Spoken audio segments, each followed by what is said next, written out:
नमस्कार, मैं विष्णु शर्मा आप सभी का आपके ही अपने चैनल विष्णु एडीपी में हार्दिक स्वागत करता हूं। आज बहुत ही एक छोटी सी स्टोरी लेकर आया हूं। शॉर्ट स्टोरी है लेकिन बहुत ही चीज़ से आपको मोरल मिलने वाली है। बहुत सारे न्यू वर्ड्स का यहाँ पे यूज़ किया गया है। ट्रांसलेशन बहुत ही ईजी वे पे करने वाले हैं, डिटेल में करने वाले हैं। आज की स्टोरी का टाइटल है the frog in hot water. The frog यानी मेढक, इन यानी में, हॉट वाटर यानी होता है गर्म पानी में मेढक। चलिए देखते हैं क्या होता है, कैसे होता है, मोरल क्या मिलती है। Once the frog fell in a vessel. एक बार मेढक, फेल यानी गिरा, फॉल यानी गिरता है, यदि फॉल्स होता है ना गिरता है, उसी का सेकंड फॉर्म फेल होता है। पास्ट इंडेफिनिट टेंस में हम सेकंड फॉर्म का यूज करते हैं। एक बार एक मेढक गिर गया है ना, गिरा, इन यानी में, अ वेसल, ठीक है। वेसल यानी क्या होता है, वेसल का मतलब होता है बर्तन में गिरा। ऑफ यानी का, द हॉट वाटर यानी गर्म पानी के बर्तन में, है ना, एक गर्म पानी के बर्तन में एक बार एक मेढक गिरा। The water was still on a gas stove. The water पानी, वॉज यानी था, स्टिल यानी अभी भी, अभी तक, ऑन यानी पर, a gas stove, gas stove आपको पता है गैस चूल्हा जो रहता है वहां पे अभी भी उसी में था, यानी वो जल रहा था, गर्म हो रहा था, ठीक है, गैस स्टोव में।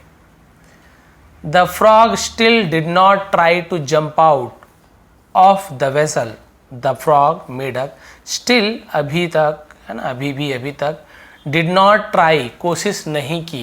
did not आपका पास्ट इंडेफिनिट टेंस में नेगेटिव सेंटेंस बनाते हैं तो did not का यूज़ करते हैं, चाहे सब्जेक्ट कोई भी, आई हो, यू हो, वी हो, दे हो, किसी का नेम हो, सबके साथ did not इधर निगेटिव बना रहे हैं।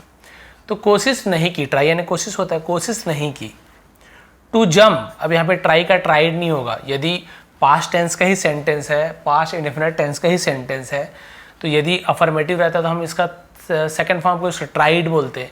लेकिन यदि हम उसका निगेटिव बना रहे हैं, है ना, निगेटिव बना रहे हैं, तो हम क्या होता है, उसका सेकंड फॉर्म यूज़ नहीं करते, वो आपका फर्स्ट फॉर्म ही रहता है। कभी भी निगेटिव बनाते हो, इंटरोगेटिव, तो फर्स्ट फॉर्म का यूज़ होता है, ये ध्यान देंगे। तो ये मत सोचिए ट्राई का ट्राइड क्यों नहीं हो गया करके। टू जंप आउट यानी बाहर कूद कर, बाहर निकलने की, यानी कूद कर बाहर निकलने की। ऑफ द वेजल, ऑफ यानी कि द वेजल यानी बर्तन से बाहर निकलने की कोशिश नहीं की।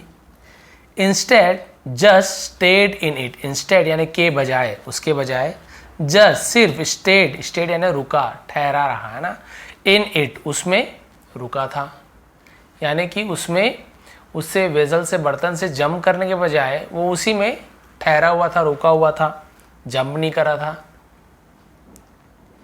As the temperature of the water started to rise, as यानी जैसे ही, the temperature यानी तापमान, of यानी कि the water पानी का तापमान, started शुरू हुआ, है ना, started शुरू हुआ, to rise यानी क्या होता है, उगना भी होता है, बढ़ना भी होता है, सर rise करना बोलते हैं, rise बढ़ा।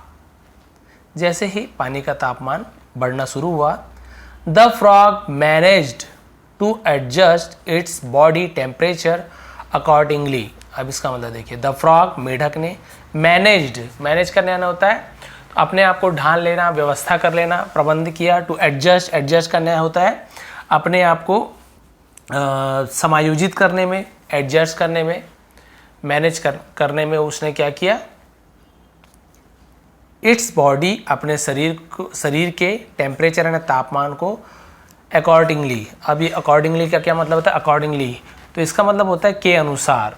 तो भाई जो पानी का तापमान था ना, उसके अनुसार अपने बॉडी टेम्परेचर को वो एडजस्ट करना शुरू किया, मैनेज किया। कि भाई मेढक जो रहते हैं उनका ऐसे शरीर की ऐसी बनावट रहती है, ऐसे क्वालिटीज़ रहते हैं कि जो तापमान जब बढ़ता है तो अपने शरीर को उसके हिसाब से मैनेज कर लेते हैं, तो उसको सह लेते हैं भाई। लेकिन एक निश्चित तापमान है ना, थोड़ा सह लेते हैं, गर्मी है, ठंड है तो वो कर लेते हैं, ऐसी क्वालिटी होती है। तो उसने अपने आप को गर्म करना, पानी गर्म हो तो अपने आप को एडजस्ट करना शुरू कर दिया, ठंडा करना शुरू कर दिया। अब क्या हुआ, as the water started reach the boiling point, as यानी जैसे ही, द वाटर यानी पानी, स्टार्टेड शुरू हुआ, टू रीच यानी पहुँचना शुरू हुआ, द बॉइलिंग पॉइंट वैसे हिंदी में तो इसको क्वथनांक बोलते हैं।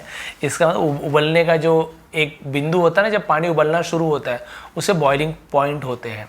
तो जैसे ही पानी उबलना शुरू हुआ, है ना, the frog was no longer able to keep up, the frog मेढक वॉज यानी था, नो लॉन्गर यानी और भी अधिक नहीं था, एबल यानी सक्षम था, टू कीप अप यानी अपने आप को संभाले रखने में, वहाँ बने रखने में, एंड मैनेज और प्रबंध करने में, इट्स बॉडी टेम्परेचर अपने शरीर के तापमान को, अकॉर्डिंग के अनुसार, टू द वाटर टेम्परेचर पानी के तापमान के अनुसार। तो पूरा का मतलब क्या हुआ, जैसे ही पानी बॉइलिंग पॉइंट में आया ना तो मेढक अपने आप को अब क्या हुआ, उबलना शुरू हो गया। तो अब उसका जो क्वालिटी था वो काम नहीं करना, भाई एक लिमिट रहता है ना शरीर की भी, ऐसे थोड़ी कि ज्वालामुखी में फेंक दोगे वो अपने आप को एडजस्ट कर लेगा। अब उसके बाद वो अपने आप को एडजस्ट नहीं कर पा रहा था, एबल नहीं था, सक्षम नहीं था अपने आप को वहाँ बनाए रखने में, एडजस्ट करने में, अपने बॉडी टेम्परेचर को उस पानी के टेम्परेचर के अनुसार एडजस्ट नहीं कर पा रहा था। The frog tried to jump out, मेढक ने ट्राइड कोशिश की। अब यहाँ पे डिड नॉट का यूज नहीं किया गया, सेकंड फॉर्म यानी अफर्मेटिव है। मेढक ने कोशिश की, पास्ट इंडेफिनिट टेंस है, ट्राई का second form tried, to jump out कूद कर बाहर निकलने की, ऑफ द वेसल यानी बर्तन से, बट लेकिन विथ वाटर टेम्परेचर यानी पानी के तापमान के साथ, रीचिंग इट्स बॉइलिंग पॉइंट, लेकिन उसने क्या किया, जब उसका बॉइलिंग पॉइंट में जब पानी का टेम्परेचर पहुंच गया, the frog was not able to bear it, मेढक वॉज नॉट एबल यानी सक्षम नहीं था, बेयर यानी क्या होता है, बेयर यानी होता है सहना, एक तो बेयर यानी भालू भी, तो बहुत सारे बियर बोल देते हैं, बट बेयर यानी होता है सहन करना, बेयर यानी भालू भी होता है, बट यहाँ पे भालू थोड़ी होगा। तो अपने आप को सह नहीं पाया, उस गर्मी को सह नहीं पाया, एंड कुडंट मेक इट, और है ना कुड नॉट को शॉर्ट में कुडंट बोलते हैं, कैन नॉट नहीं कर सकता है, कुड नॉट नहीं कर सकता था, नहीं कर सका, कुडंट नहीं कर सका, मेक इट यानी होता है उसे बनाना, उसे करना, तो वो अपने सह नहीं पाया उस गर्मी को। What was the reason that, what was क्या था, the reason यानी कारण, that कि a frog couldn't make it, है ना, मेढक couldn't नहीं कर सका, make it यानी वो नहीं कर पाया। ऐसा क्या कारण था कि मेढक वहाँ से कूद नहीं पाया, वो काम नहीं कर पाया। Will you blame the hot water for it? Will you क्या आप करोगे, विल फ्यूचर टेंस है, लेकिन पहले यूज हो रहा है सब्जेक्ट के पहले, तो इंट्रोगेटिव बन जाता है, जिसे प्रश्नवाचक कहते हैं। क्या आप जाओगे, क्या आप खाओगे, will you go, will you run, ऐसे हो जाता है। विल यू ब्लेम, कि ब्लेम करने होता है किसी के ऊपर हम दोष लगाना, क्या आप दोष लगाओगे, है ना।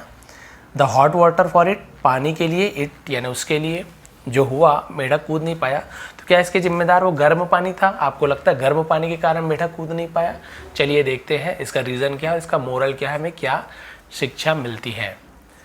The frog couldn't make it, मेढक नहीं कर पाया, ड्यू टू के कारण, किसी कारण, its own inability to decide, its यानी उसके, ओन यानी खुद के, इसे हम बोलते हैं इनेबिलिटी, है ना, एबिलिटी का इनेबिलिटी, बट इसे इनबिलिटी, ऐसे बहुत सारे इनेबिलिटी, यहाँ पे सॉरी इनबिलिटी भी बोलते हैं, इनबिलिटी, लेकिन एबिलिटी है तो इनएबिलिटी, आप दोनों बोल सकते हैं, अलग अलग उच्चार ब्रिटिश और अमेरिकन एक्सेंट में अलग अलग रहता है, तो इनएबिलिटी भी बोल सकते हैं।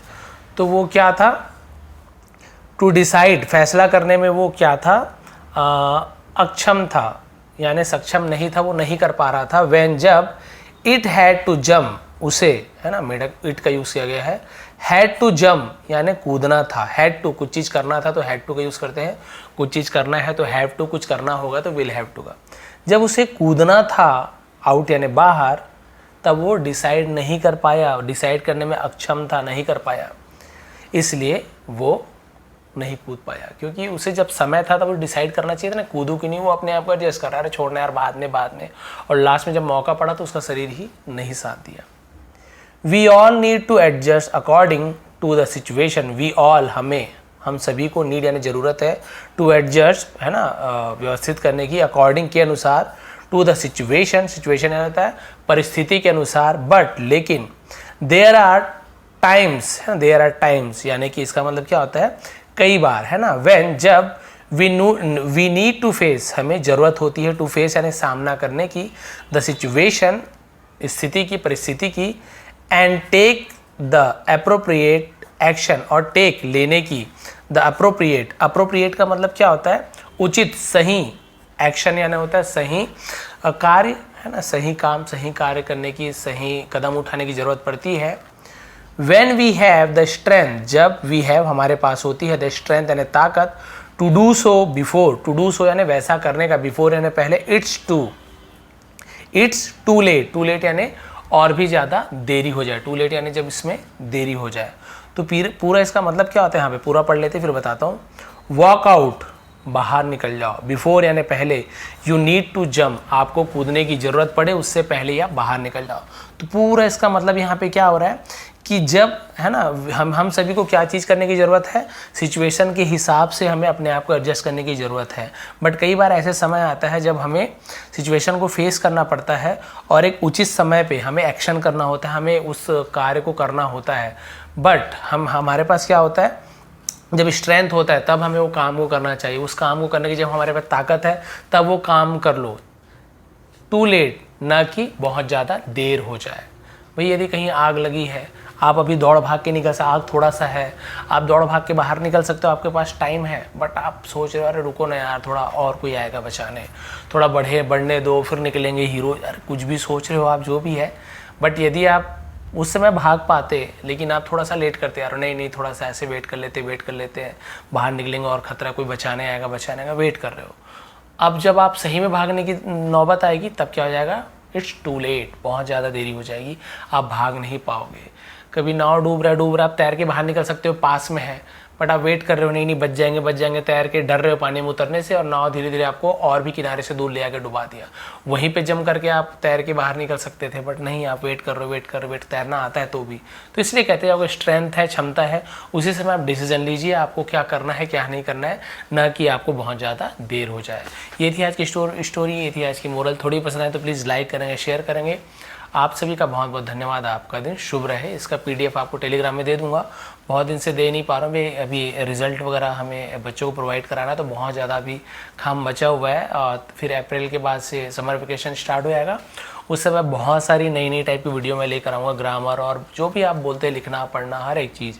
अभी टाइम नहीं होता तो ट्रांसलेशन में लेके आ जाता हूँ। इसलिए आज की वीडियो पसंद है प्लीज़ लाइक शेयर जरूर करेंगे। आप सभी का बहुत बहुत धन्यवाद, आपका दिन शुभ रहे।